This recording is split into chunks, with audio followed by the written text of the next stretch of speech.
exotic cuisine at its best.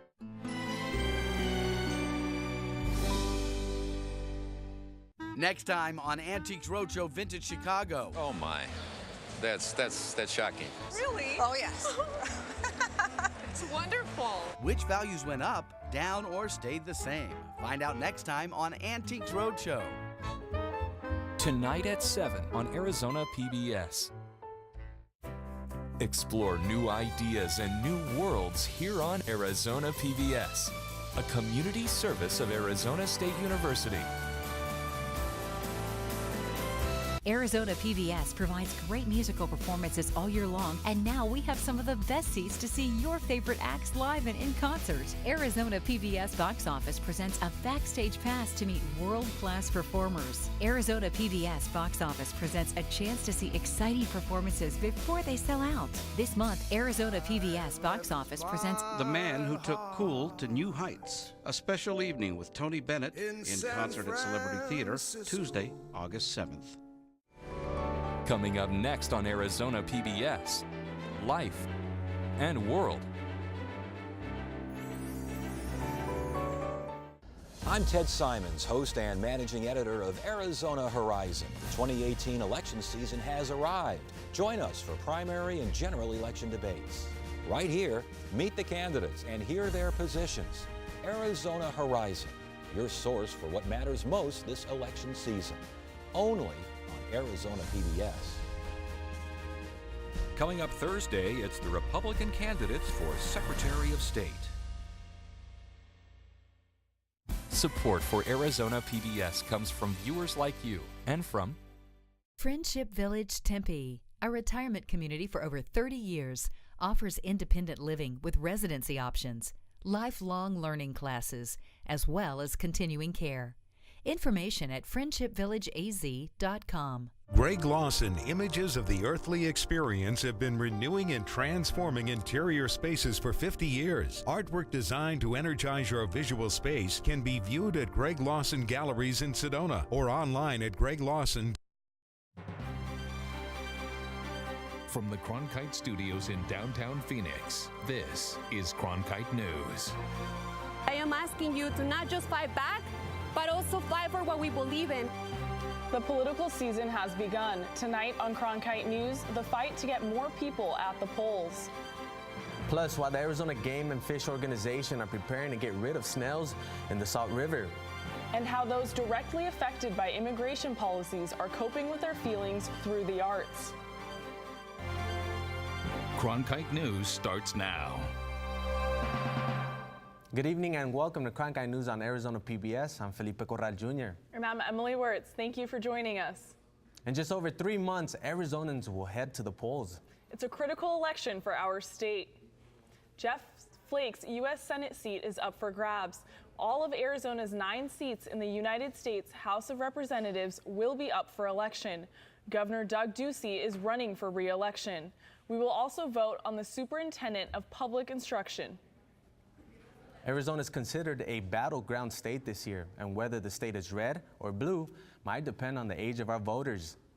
A new poll from Politico finds that in Arizona, 52% of our registered voters over the age of 50 support President Trump. For voters 18 to 49, the support drops to 30%.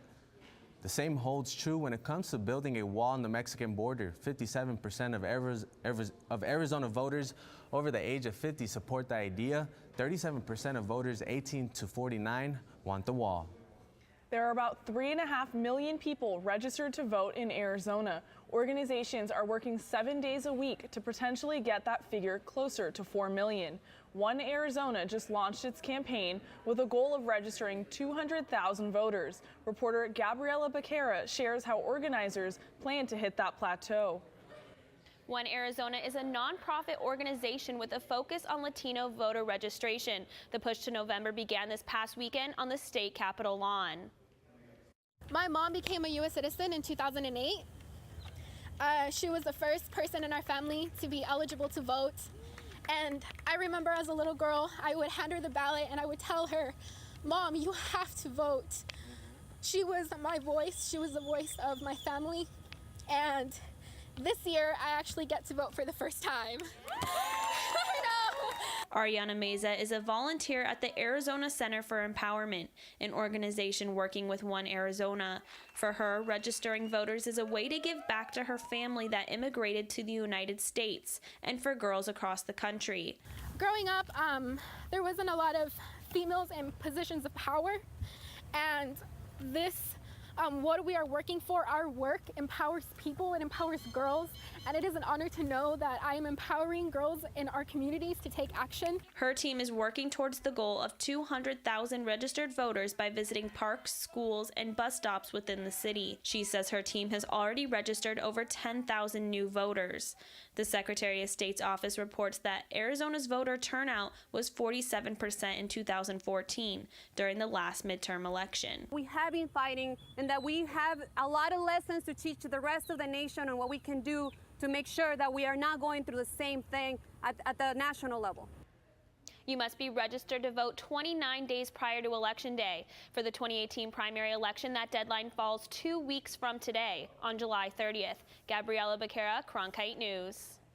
President Trump is heading back to the U.S. after spending almost a week in Europe. The trip ended with his summit with Russian President Vladimir Putin. Their meeting was followed by a short news conference. President Trump said Putin had denied interfering in the election and said there was no collusion by the Trump campaign. During today's meeting, I addressed directly with President Putin the issue of Russian interference in our elections. I felt this was a message best delivered in person. Spent a great deal of time talking about it, and President Putin may very well want to address it, and very strongly, because he feels very strongly about it, and he has an interesting idea. Putin's idea is that he thinks Russian and U.S. intelligence officials can work together. He wants Russia to be given the opportunity to help the United States investigate the crimes the U.S. says Russia has committed. The summit came 2 days after a warning from the Department of Homeland Security on Russian meddling in the U.S. election process. Secretary Kirstjen Nielsen told a conference of U.S. state officials that Russia is looking at U.S. elections as a prime target for interference. She warned Russia is targeting this November's midterms to match its activities back in 2016. Both of Arizona's senators are criticizing President Trump. Senator Jeff Flake tweeted that he never thought he would see the day when our American president would stand on stage with the Russian president and place blame on the United States for Russian aggression. Senator John McCain called today's news conference disgraceful. He sent out a statement that reads, in part, President Trump proved not only unable but unwilling to stand up to Putin. He and Putin seem to be speaking from the same script. Today's press conference marks a recent low point in the history of the American presidency. The government is issuing more money to help fight an invasive mussel that is attacking several lakes in Arizona. The U.S. Bureau of Reclamation has allocated over $4 million to several western states battling the quagga mussel. Arizona was among the first western states to find the invasive mussels following their 2007 discovery in Lake Mead. Quagga mussels cause damage to ecosystems and fisheries. They contribute to poor water quality and algae blooms. Mussels aren't the only invasive species in our water. The Arizona Game and Fish Department is also trying to get some snails out of the river. Jordan Daphnis explains how you can get involved and make our waterways better. Apple snails, also known as mystery snails, may seem familiar, and that's because they're a common household pet. But these snails are making homes in places where they don't belong, like the Salt River. Apple snails are commonly seen in home aquariums, but they are a threat to Arizona's rivers and lakes. They take up space and food, and these particular snails, they eat a lot of vegetation. They'll even eat small native snails and eggs. The apple snails will eat anything, but most species won't eat them. The other wildlife that typically eats snails don't like to eat apple snails because they don't taste good. Therefore, these snails are free of predators and free to reproduce. They lay up to 500 eggs per mass, and then, as I said, they lay those every 10 to 14 days. With the help of volunteers, the Arizona Game and Fish Department scans the Salt River, working to limit the apple snail population. and then we spend about 20 minutes on either side of the river just counting them, the snail masses, so we can get an idea of their population and density. And then there's a little group that comes behind us and knocks down the egg masses, and then if we find any of the juvenile or adult snails themselves, we'll remove those as well. Rainey says anyone can join them on the trip as long as they've taken a paddle sports education course. It takes a lot of people just because they do lay their eggs so often and so quickly that it always helps to get volunteers. Volunteers are heading out to the river later this week, and they'll be heading out again on August 17th. In Phoenix, Jordan Daphnis, Cronkite News. Today, a federal judge ordered a temporary stop to any deportations of reunited families who were separated by the Trump administration after crossing the southwest border. The stoppage comes after the American Civil Liberties Union asked for a delay.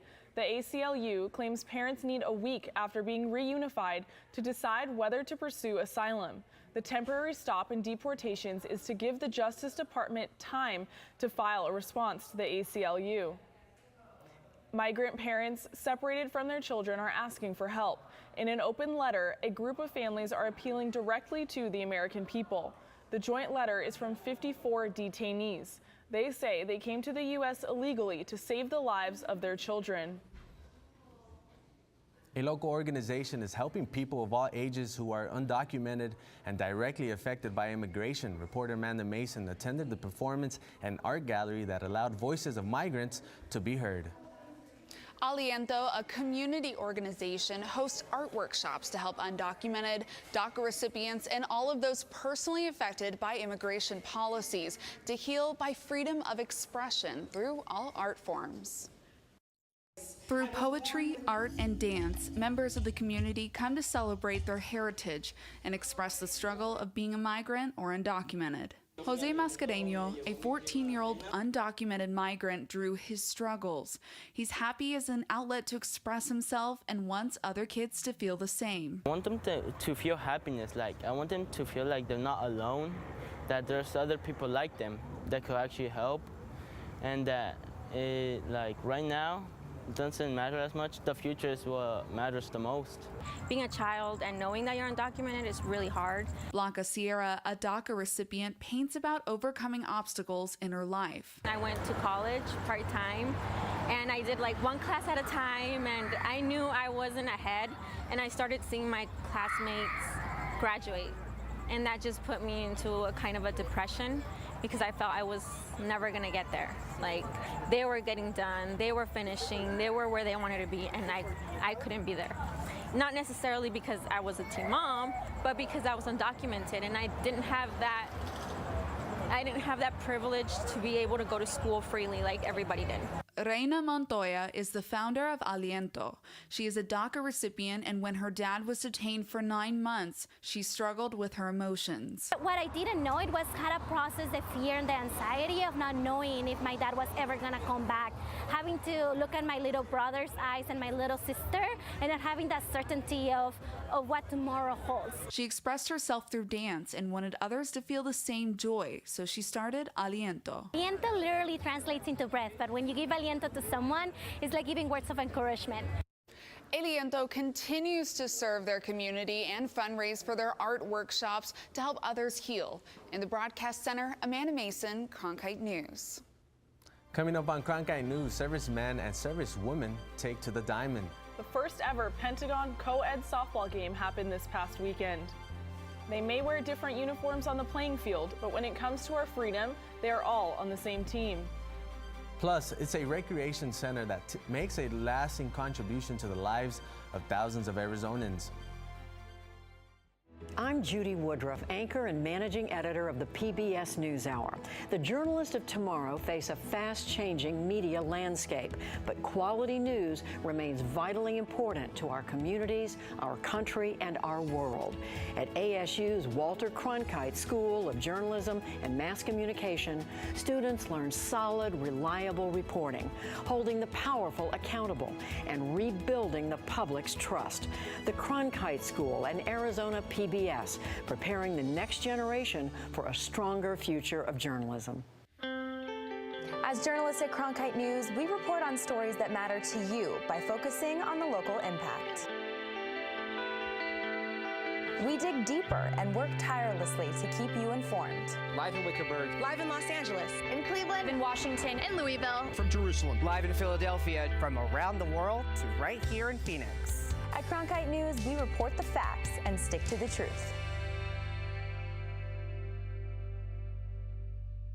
I'm Ted Simons, host and managing editor of Arizona Horizon.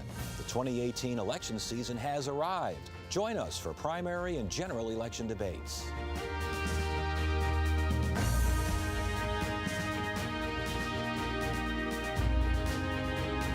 Right here, meet the candidates and hear their positions. Arizona Horizon, your source for what matters most this election season. Only on Arizona PBS. One of the biggest sporting events will once again tip off in Arizona. The 2024 Final Four tournament is heading to Glendale. The NCAA made the announcement a few hours ago. The tournament will be hosted at the University of Phoenix Stadium in Glendale.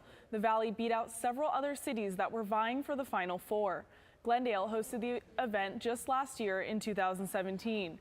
A spokesperson for the Arizona Office of Tourism says this is a huge win for our state. This says a lot about our community. I think what people don't realize is how this community came together in 2017 to host these games. We had more volunteers than any other community out there. Governor Doug Ducey sent out a statement this afternoon saying that he looks forward to welcoming the teams and their fans to our state, which is quickly becoming the nation's #1 destination for major sporting events. Baseball's All-Star game is tomorrow night in Washington, but one All-Star from Arizona already took the field at Nationals Park. And he took an unusual path to get there, enlisting in the Air Force. Danny Coble has a story from our Washington bureau. Like many kids, Joshua Watson played baseball when he was growing up in Arizona, but he never seriously thought that he might one day play in a major league ballpark until Friday. That's when Watson took the field for the Air Force in the All-Star Service Classic Championship, part of the run-up to tomorrow's MLB All-Star Game. It's a really big deal. It's really big for me. I grew up playing baseball, and to finally be on the big stage, something equivalent to something, like Major League Baseball, playing on the big field and stuff like that. It's a big honor, really big honor. Friday's game was the first ever co-ed championship softball game between branches of the armed services. It capped a round-robin series of games between the branches through the month of June to determine the finalists, Air Force and Army. Players from other branches, Navy, Marines, and Coast Guard, were invited to watch the championship, which was just fine with Jonathan Mount of the Navy. Just to enjoy the game with my girlfriend. But on the field, Watson said it was an honor to play. He said he joined the Air Force in part because other members of his family had served in the military, and in part because he wanted to be a part of a bigger team. I really want to be a part of something bigger than what I really am, be a part of a big team. That was the biggest thing. But like any athlete, he took the time to thank people who helped him along the way. I'd like to have a shout out to my family, the McClures and the Watsons, McClures and Watsons up in Baghdad, Arizona, and Prescott, and thanks for the support.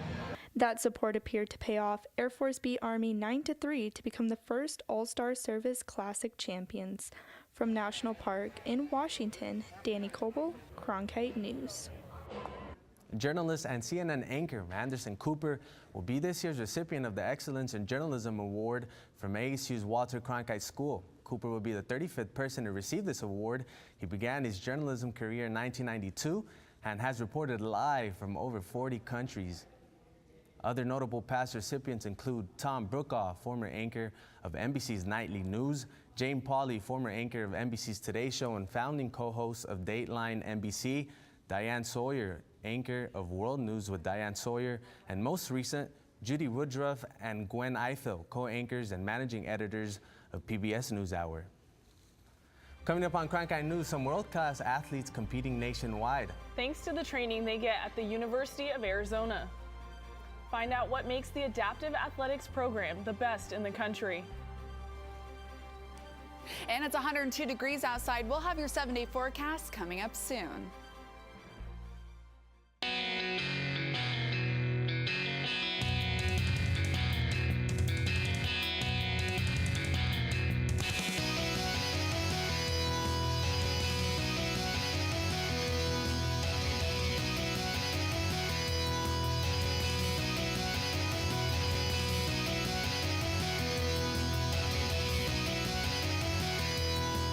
Cronkite News, weeknights at 5 on Arizona PBS. I'm Matt Berry, ESPN Sports Center anchor and graduate of ASU's Walter Cronkite School of Journalism and Mass Communication. With its bachelor's and master's degrees in sports journalism, the Cronkite School is preparing the next generation of sports journalists to tell stories that matter, stories that excite, inspire, and inform. Cronkite immerses students in covering sports at all levels in one of the country's top sports markets. It's this hands-on experience under the guidance of award-winning sports media veterans that shape the top journalists of tomorrow. If you're looking for one show that tells you what happened that day in the world of business, it's NBR. We saw a classic shipwreck. Nordstrom's opening stores. Triple-digit gains. Crude climbs. We're there to help our audience find new investment ideas. The market still has room to go up. Nightly Business Report is the longest-running business television program in history. Weeknights at 10:30 on Arizona PBS. For the past week or so, Amanda Mason has your weather forecast. Yes, it's 102 degrees outside with some low winds and some humidity around 26%, but that's not enough to be too hot out there. Now, there is an air quality alert, but we're going to take a look here in the valley. Triple digits all the way around, continuing to be hot. But as you can see right here, we're going to have about a 30% chance of thunderstorms tonight. So the winds and the rain are coming through, so we'll see if that follows through. Doesn't seem like it's going to be as big as it was last week, because you can see right here there is no potential thunderstorms coming right here. It's just cloudy all throughout the day, which kind of drops the low tonight into around the high 80 degrees. So we'll have more for you coming up tomorrow, but this is your forecast in the triple digits. In the Cronkite Weather Center, Amanda Mason. No university compares to the University of Arizona when it comes to giving student athletes with physical and mental disabilities the opportunity to suit up and compete. Our Sam Hoyle went to the Wildcats Adaptive Athletics facility in Tucson to see what they offer. That's right, Emily. Situated on the University of Arizona campus in Tucson is a facility that's helped countless athletes hone their skills for the last 42 years.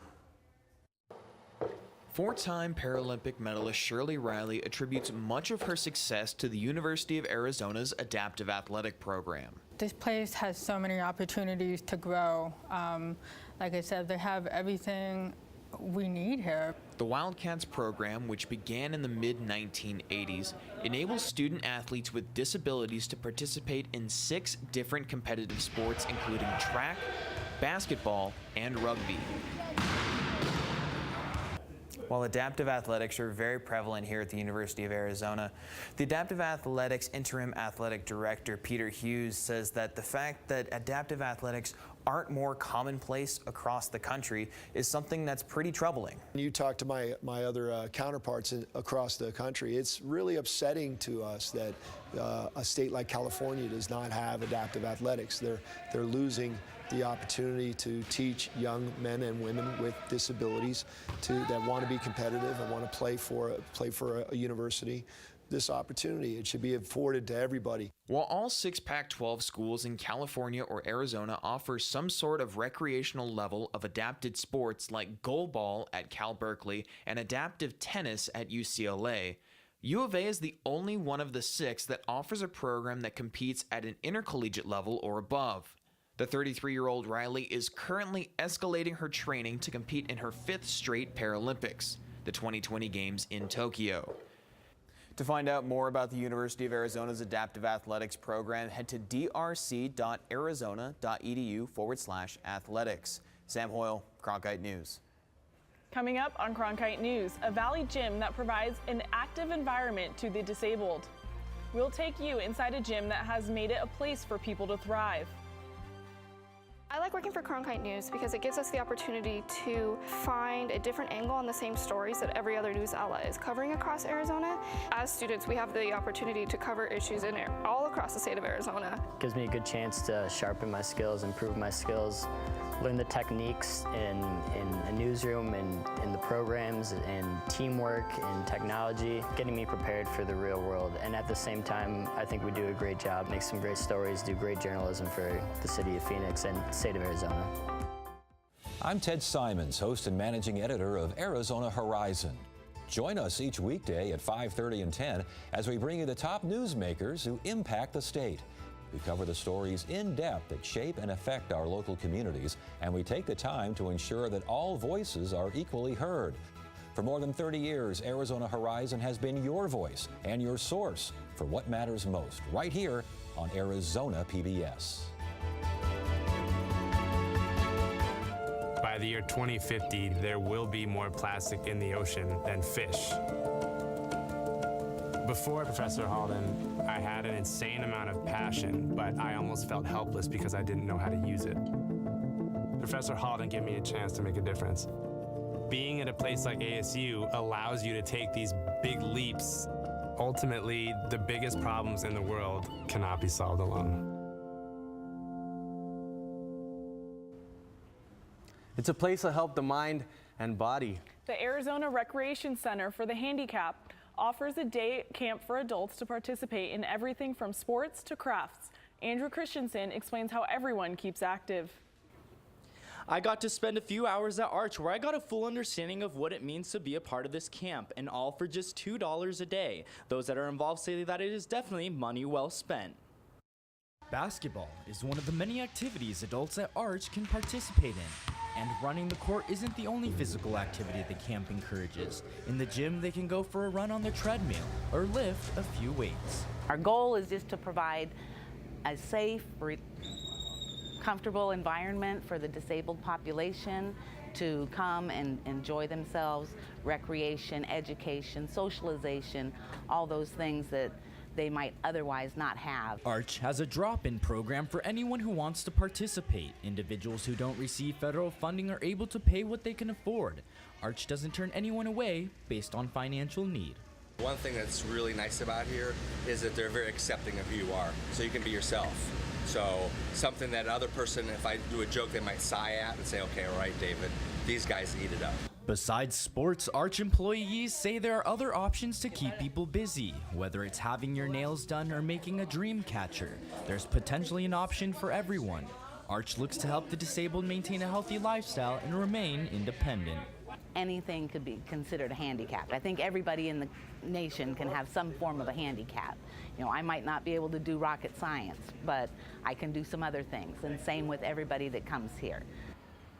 Arch receives about 350 participants a week and also offers a kids camp. In downtown Phoenix, Andrew Christensen, Cronkite News. Cronkite News is proud to be the news division of Arizona PBS. Here's what's coming up on Arizona Horizon and PBS NewsHour. On the next Arizona Horizon, it's been a year since Senator John McCain's brain cancer diagnosis and the consequences of seniors taking opioids. That's on the next Arizona Horizon. I'm Judy Woodruff. On the next NewsHour, President Trump meets one-on-one with Vladimir Putin days after a grand jury indicts 12 Russian officials for interfering in the 2016 election. Monday on the PBS NewsHour. That's it for Cronkite News tonight. Thank you for joining us. For top Arizona stories anytime, go to cronkitenews.azpbs.org.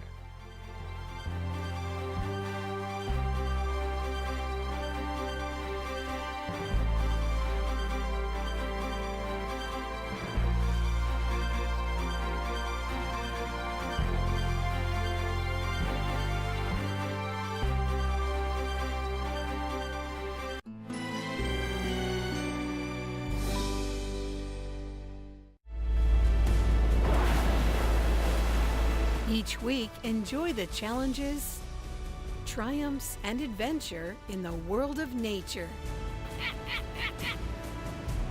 Discover the strange platypus, endangered humpback whales,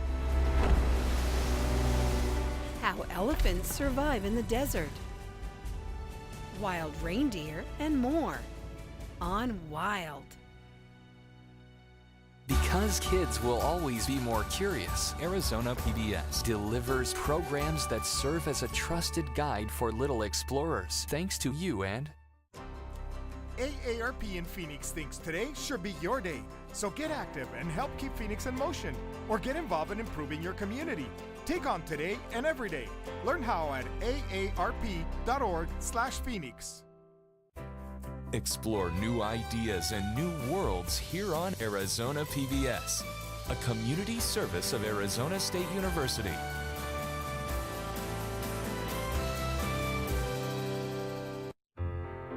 Arizona PBS deeply appreciates every gift we receive, and we are proud to honor our Executive Society.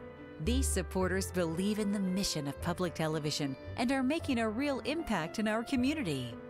If you would like to join the Executive Society, please call the number below or log on to azpbs.org to join. Thank you.